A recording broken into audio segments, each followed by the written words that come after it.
E após a prece, nós daremos início ao estudo da noite, estudo do Evangelho segundo o Espiritismo, hoje dando início ao capítulo 8. Quem tiver interesse em nos acompanhar na leitura, nós temos aqui alguns exemplares do Evangelho, podem se sentir à vontade. Capítulo 8, bem-aventurados aqueles que têm puro o coração. Dos itens 1 ao 4. Deixai vir a mim as criancinhas. Bem-aventurados aqueles que têm puro coração, porque verão a Deus. São Mateus, capítulo 5, versículo 8. Item 2. Apresentaram-se-lhe então criancinhas, a fim de que ele as tocasse. E como seus discípulos afastassem com palavras rudes aqueles que apresentavam, Jesus, vendo isso, zangou-se e lhes disse: Deixai vir a mim as criancinhas e não as impeçais, porque o reino dos céus é para aqueles que lhes assemelham. Eu vos digo em verdade, todo aquele que não receber o reino de Deus, como uma criança, nele não entrará. E as tendo abraçado, as abençoou, impondo-lhes as mãos. São Marcos, capítulos 10, versículos de 13 a 16. Item 3. A pureza do coração é inseparável da simplicidade e da humildade e exclui pensamento de egoísmo e de orgulho. Por isso, Jesus toma a infância por emblema dessa pureza, como a tomou para o da humildade. Esta comparação poderia não parecer justa, considerando que o espírito da criança pode ser muito velho e que traz, em renascendo para a vida corporal, as imperfeições das quais não se despojou nas suas existências precedentes. Só um espírito que atingiu a perfeição poderia nos dar um modelo da verdadeira pureza. Contudo, ela é exata do ponto de vista da vida presente, porque a criancinha, não tendo ainda podido manifestar nenhuma tendência perversa, nos oferece a imagem da inocência e da candura. Também Jesus não diz de um modo absoluto que o reino de Deus é para elas, mas para aqueles que lhes assemelham. Item 4. Uma vez que o espírito da criança já viveu, por que não se mostra ele, desde o nascimento tal qual é? Tudo é sábio nas obras de Deus. A criança tem necessidade de cuidados delicados, que só a ternura materna pode lhe dar. E essa ternura cresce com a fraqueza e a ingenuidade da criança. Para uma mãe, seu filho é sempre um anjo, e precisaria que assim fosse para cativar a sua solicitude. Ela não teria com ele o mesmo desprendimento se, ao invés de graça ingênua, encontrasse nele, sob os traços infantis, um caráter viril e as ideias de um adulto, e ainda menos se conhecesse o seu passado. Seria preciso, aliás, que a atividade do princípio inteligente fosse proporcional à fraqueza do corpo, que não poderia resistir a uma atividade muito grande do espírito, assim como se vê entre as crianças muito precoces. É por isso que, desde a proximidade da encarnação, entrando o espírito em perturbação, perde pouco a pouco a consciência de si mesmo. Ele, durante um certo período, permanece numa espécie de sono, durante o qual todas as suas faculdades se conservam em estado latente. Esse estado transitório é necessário para dar ao espírito um novo ponto de partida e fazê-lo esquecer, em sua nova existência terrestre, as coisas que poderiam travá-la. Seu passado, entretanto, reage sobre ele, que renasce para a vida maior, mais forte moral e intelectualmente, sustentado e secundado pela intuição que conserva da experiência adquirida. A partir do nascimento, suas ideias retomam gradualmente impulso, à medida que se desenvolvem os órgãos, de onde se pode dizer que durante os primeiros anos o espírito é verdadeiramente criança, porque as ideias que formam o fundo do seu caráter estão ainda adormecidas. Durante o tempo em que seus instintos dormitam, ele é mais flexível e, por isso mesmo, mais acessível às impressões que podem modificar sua natureza e fazê-lo progredir, o que torna mais fácil a tarefa imposta aos pais.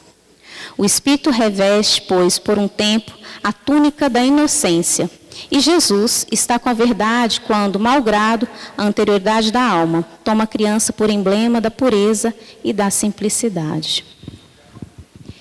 E conosco aqui hoje, para facilitar nossa reflexão, nosso estudo, nossa querida amiga Shirley Milagre, a vocês aqui presentes, aos que nos acompanham também pelas redes sociais, eu desejo bons estudos, boas reflexões.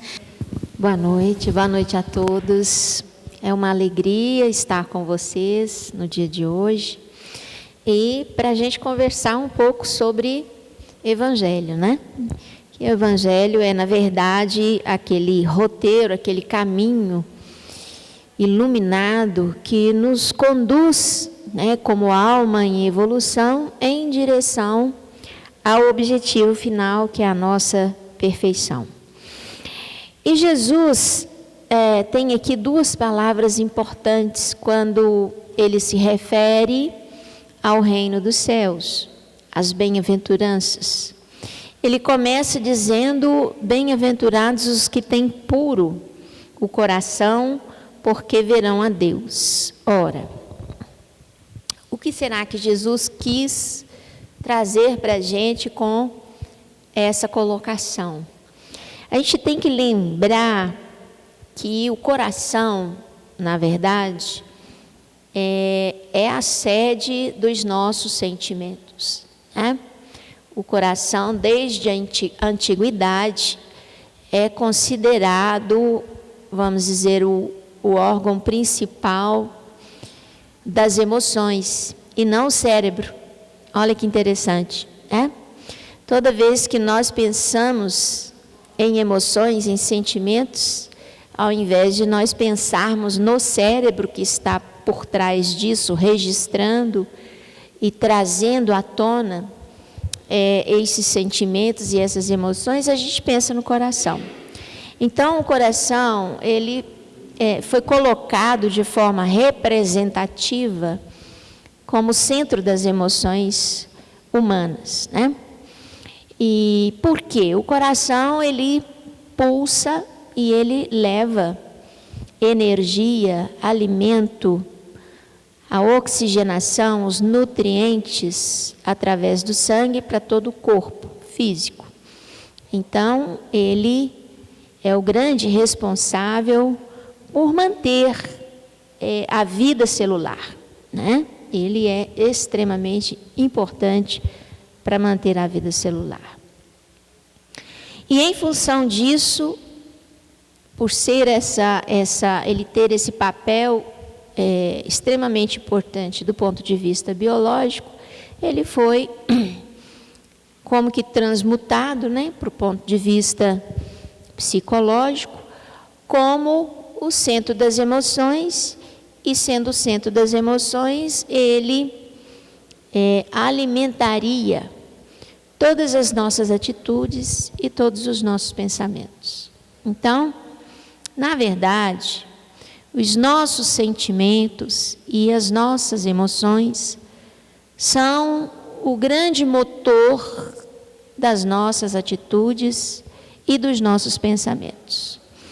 Tudo que nós fazemos e tudo que nós pensamos, antes de ser construído no espaço mental, ele precisou de ter ali, colocado ali, um sentimento que deriva da maneira como eu enxergo as pessoas, como eu enxergo o ambiente, como eu enxergo a vida. Então, o ser, quando ele sente, o que é sentir? É você receber um estímulo e você reflexionar sobre esse estímulo, refletir sobre ele, com aquilo que você já tem elaborado na sua inteligência, nas suas conquistas morais, nas suas emoções, e após essa reflexão, você devolver isto que você recebeu na forma de uma emissão. E aí você vai emitir o seu pensamento ou através da sua atitude. Então, a gente recebe, mas a gente devolve. E o universo é assim conosco também. Não tem uma lei que chama-se causa e efeito, né? Tudo que vai, volta. Tudo que vem, vai. Então, nós temos trocas constantes. E aí, a forma como você recebe algo, a forma como você pensa sobre este algo, é que vai dinamizar o seu sentimento, e esse sentimento vai se transformar em uma atitude. Seja ela através da fala, seja ela através do seu movimento, seja ela através da expressão do seu pensamento. E evidentemente que o que é um coração puro? Um coração puro seria um coração sem máculas, sem marcas, sem cicatrizes, sem úlceras. Um coração saudável que não está doente. E isso do ponto de vista das emoções humanas. O coração puro é aquele coração que conseguiu se desvencilhar das prisões internas que nós criamos para nós mesmos, através das diversas vidas que nós vivenciamos na Terra. Nós vamos adquirindo um modus operandi, uma maneira de funcionar. Esse modus operandi, quando ele está sintonizado com a lei do amor, ele só nos traz benefício.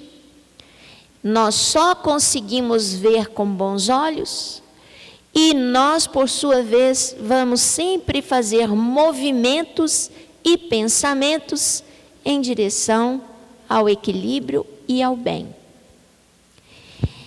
E temos que entender que fazer o bem nem sempre é agradar ao outro que está recebendo. Porque a gente acha que fazer o bem é sempre deixar o outro feliz. Mas pode ser que o bem que precisamos fazer não vai deixar o outro feliz. Nós precisamos começar a entender por aí, né? Por isso que a coisa complica um pouquinho. O amor, a lei de amor que Jesus nos ensinou, ela é livre de todos os vícios morais, porque os vícios morais nos aprisionam, são algemas. E essas algemas nos impedem, muitas vezes, de ter o coração puro. Para que possamos estar em sintonia com o Criador, uma sintonia profunda com Ele, é preciso que nós consigamos trabalhar determinadas posturas, hábitos e vícios que a gente chama de vícios morais. Como, por exemplo, lutar arduamente contra o orgulho que dá vazão à vaidade, que é também um bracinho do egoísmo.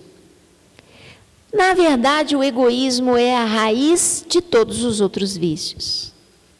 O egoísmo, dele deriva o orgulho, a vaidade, a ambição, a arrogância, a ira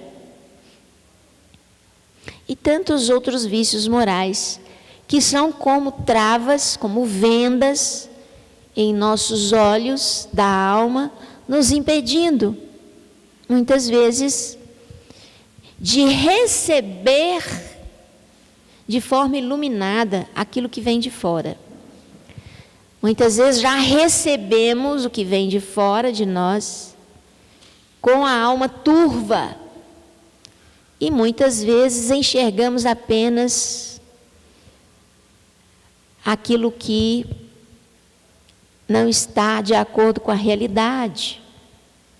ou enxergamos aquilo que vem deturpado, deformado, pelo nosso olhar, que está parcialmente embaçado pela nossa maneira inadequada de observar. E em função disso, às vezes não fazemos a reflexão adequada e respondemos a isso de uma maneira desequilibrada. Respondemos muitas vezes achando que temos razão, não é? E muitas vezes considerando uma atitude correta. Outrora, muitas vezes, nobre, em nome da vaidade, do orgulho. Então, não é algo muito simples a pureza de coração, porque ela deriva de um exercício diário de vigilância, de observação das nossas atitudes e de mudanças interiores na forma como recebemos de fora aquilo que nos chega. Se soubermos acolher com os olhos da misericórdia e da benevolência aquilo que nos chega, talvez consigamos elaborar melhor uma resposta que vai nos deixar mais próximos de Deus, em sintonia com Ele, com o Criador. E é por isso que Jesus diz: porque verão a Deus. Então nós estaremos mais sintonizados com o Criador e estaremos dando uma resposta que se torna uma semente do bem, que vão gerar outras sementes do bem. Então o bem, ele começa dentro de nós, de cada um de nós, para depois atingir o outro. E ainda diz Jesus que o reino dos céus é para quem se assemelha às crianças, né? E a gente fica pensando, mas as crianças não são espíritos eternos? As crianças não são espíritos antigos e muitas vezes cheios de falhas, estão aqui reencarnando por necessidades evolutivas nesse planeta? Sim, é bem verdade. Entretanto, nós sabemos, e a própria espiritualidade nos ensinou, que no período da infância existe um período em que o espírito reencarnado está com as suas tendências, as suas emoções mais profundas adormecidas. E nesse período em que o espírito está com as suas emoções e as suas tendências adormecidas, é o melhor período para a sementeira, para o educandário desse espírito, para a sua renovação. É um momento ideal, a primeira infância, para você semear nessa criança ações e reações positivas voltadas ao bem. É o grande momento da educação da alma. Passada a primeira infância, que vai até os 7 anos de idade, a criança já começa a sofrer do seu inconsciente as pulsações das emoções, dos desejos, das experiências, das emoções que ele já traz de vidas anteriores. E aí começa a se tornar mais difícil você moldar o caráter dessa alma. Então, a primeira infância é o momento em que a alma está maleável a receber os primeiros ensinamentos cristãos, a fazer mudanças profundas de atitudes, a construção de pilares importantes no seu caráter, para que quando venham os ventos das vidas passadas, com as suas tendências anteriores, esses pilares consigam segurar as atitudes, segurar as emoções desgovernadas e dar fluidez à nova educação que ele recebeu. Então, canalizar o seu novo modo de ser, que foi moldado pelos seus pais, sua família, pelos seus educadores próximos, porque muitas vezes a criança não tem a felicidade de ter o pai e a mãe, né? Muitas vezes perdem os pais e são educados pelos avós, pelas madrinhas, né? Então, mesmo estas crianças que não têm uma relação direta com os seus pais por alguma razão, elas têm a possibilidade de modelagem das suas emoções nessa primeira infância. Evidentemente que Jesus, quando diz que todo aquele que não receber o reino de Deus como uma criança, nele não entrará. Não impeçais as crianças que venham até mim, porque o reino dos céus é para aqueles que se lhes assemelham. Então Jesus não quis dizer que estes espíritos antigos que estão reencarnando agora e que nesse momento estão na primeira infância, eles já estão vivenciando o reino dos céus ou a eles já estão atrelados. Não é isso. O que ele diz é que todo aquele espírito que se assemelha à condição dessa criança, nessa primeira infância, ou seja, toda criatura que se dispõe à renovação, à reconstrução, a fazer um repensamento da sua maneira de agir, a reelaborar a sua casa mental no sentido do tipo de pensamento que alimenta no seu dia a dia. Toda criatura que está disposta a esse trabalho e que consegue colocar a humildade, a simplicidade de uma criança, a benevolência de uma criança. Pensem bem, uma criança, além da simplicidade inata nela, ela crê que tudo que está à sua volta vai fazer bem a ela.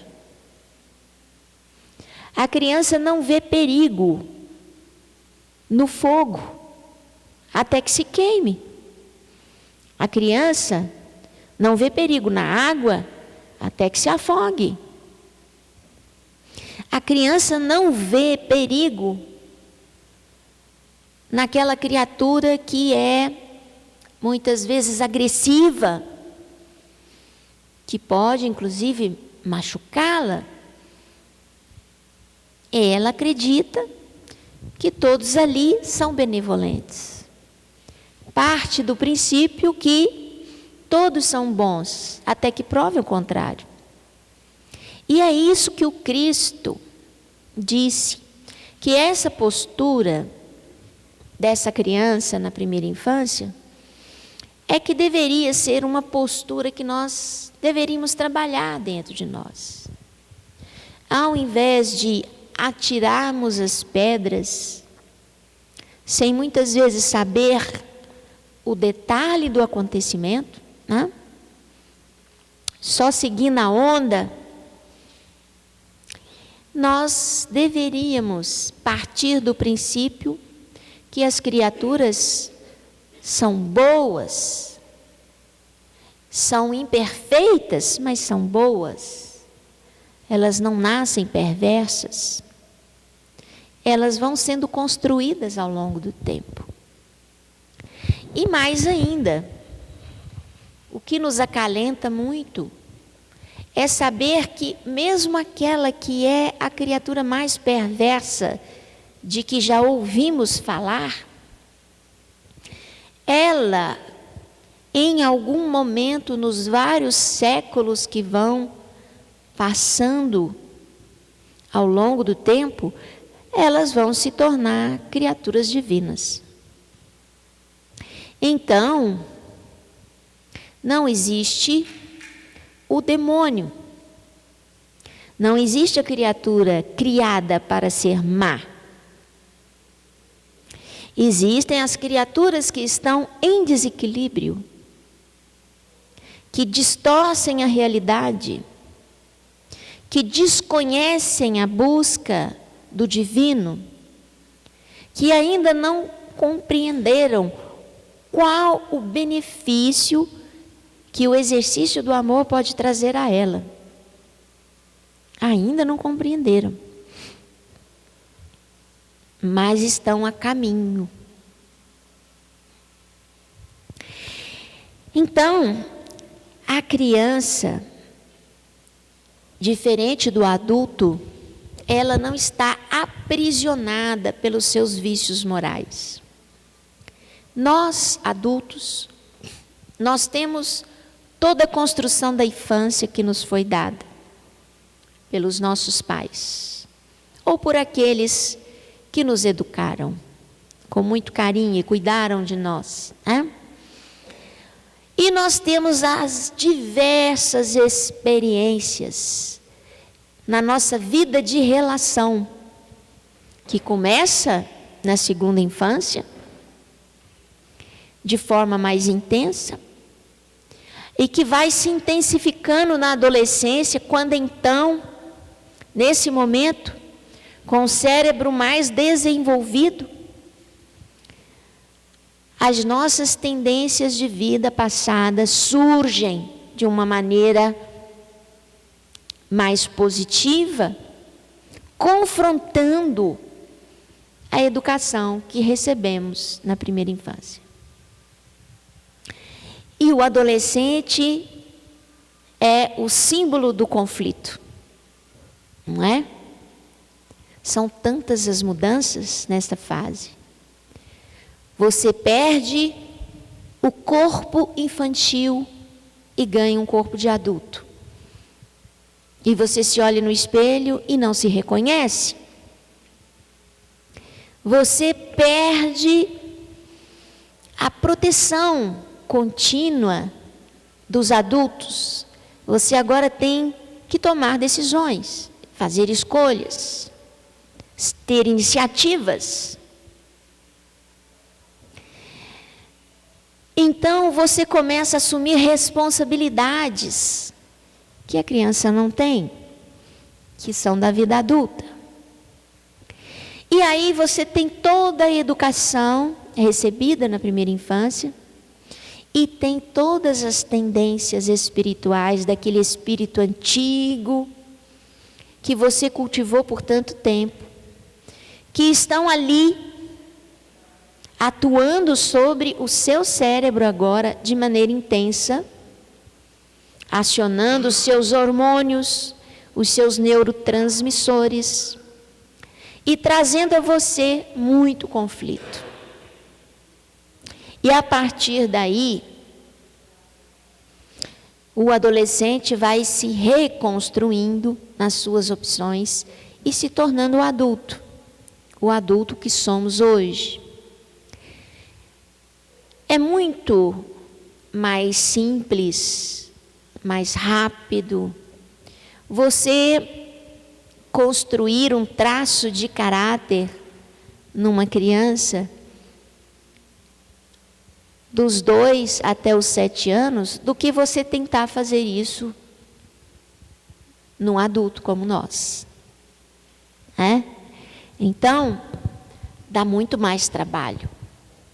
É por isso que a evangelização infantil, quando se fala na necessidade de trazer as crianças para o Evangelho, para serem evangelizadas, é porque esta estrutura, quando construída nessa primeira infância, ela é um pilar muito forte, que vai ajudar esse espírito nos seus conflitos posteriores, a sustentar sentimentos nobres e a tomar decisões que são decisões edificantes, não só para ele, mas para ele e todo o universo que o cerca.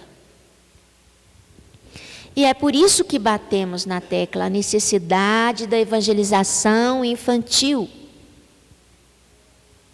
o trabalho com as crianças. E por isso nos preocupa a educação infantil, aquilo que nós oferecemos à criança nas escolas, para que haja uma verdadeira mudança de caráter em cada um de nós, espíritos em evolução aqui na Terra. Nós precisamos nos preocupar com a evangelização, mesmo nas escolas de ensino cultural, Nós precisamos ter orientações acerca da necessidade de trabalhar virtudes, de decidir de forma correta sobre pequenas coisas, fazer reflexões com as crianças. Até alguns anos atrás, nós tínhamos nas escolas, sem aqui fazer nenhuma crítica, a qualquer linha religiosa, quem somos nós para fazer, Mas nós tínhamos na escola disciplinas voltadas à reflexão moral, Creio que aqui entre vocês, alguns que já têm cabelos grisalhos aí, já passaram por essas disciplinas na escola, que refletiam sobre questões morais, sobre as questões humanas, ética, sobre filosofia, E hoje a gente vê cada vez mais distante esses temas, e eles estão sendo tratados praticamente em cursos universitários, onde os indivíduos já passaram muitas vezes aquele momento fértil para trabalhar a ética, a filosofia, as humanidades. É um momento da gente fazer uma reflexão melhor sobre isso. Por que nas escolas não as temos ainda? E Jesus, então, ele vem nos trazer a necessidade de criar a simplicidade, de ter essa visão de que ninguém quer lhe fazer o mal, partir do princípio que as pessoas são boas, até que provem o contrário. E Jesus salientou que essa candura e essa inocência das crianças, na verdade, trata-se de atitude, de uma atitude. Essa atitude de visão positiva, benevolente, que nós precisamos ter. E isso é modelo para que a gente consiga absorver aquilo que o Evangelho traz como ensinamento para o nosso desenvolvimento, para o aprendizado do Espírito.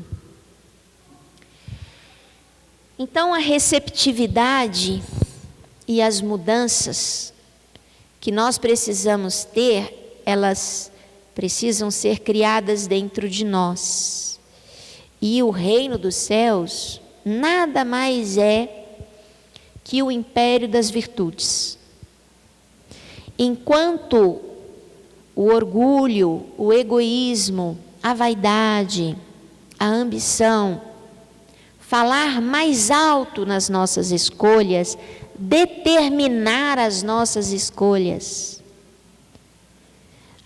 as nossas atitudes, a nossa interpretação dos fatos, enquanto tiver por base os vícios morais, dificilmente a gente vai conseguir sentir o reino dos céus dentro de nós mesmos. Para que ele exista em nós, as virtudes têm que imperar, as virtudes têm que ser a base do nosso movimento e daquilo que pensamos.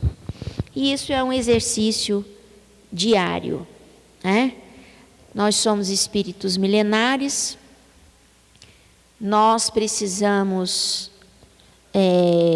mesmo com a dificuldade que temos, na luta diária contra nós mesmos, nós precisamos resistir e nós precisamos insistir. Diz o Evangelho, mais à frente vocês vão ver isso, que se reconhece o verdadeiro espírita não é pelo aspecto de santidade que ele possa transparecer. Não. É pelo esforço que ele emprega em domar as suas más inclinações. Esse é o verdadeiro espírita. Esse é o verdadeiro cristão. E é isso que Jesus veio nos convidar.